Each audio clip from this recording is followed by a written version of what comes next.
ነክ።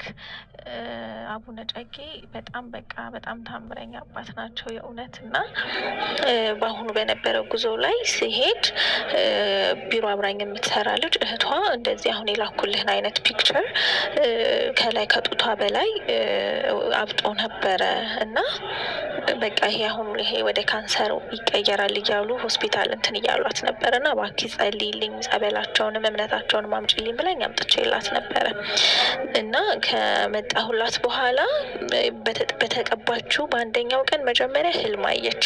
ህልሙ ምንድን ነው? በህልሟ አንድ አዛውንት አንድ ወረቀት ሰጥተዋት እንደ ሆስፒታል ሰራተኛ እንደ ዶክተር ሆነው ነፃ ነሽ ድነሻል ብለው ወረቀት ሲሰጧት አየች።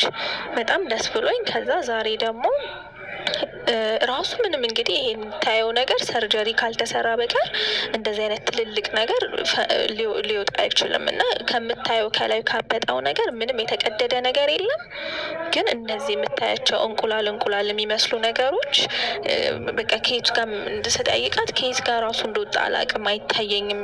ግን በቃ እነዚህ ነገሮች ስከፍት አገኘው እና አቡነ ጨጌ አሁንም ጨርሰው ይማሩኝ። ግን መተን እስክንመሰክር ድረስ በዚህ እኔ አላውቅም። የምሬን ነው የምልህ፣ እውነት በጣም ደስ ብሎኛል። እና ልጅቷንም በአካል አላውቃትም፣ ቢሮ አብራኝ የምትሰራ ስታፋለች እና የእሷ እህት ናት።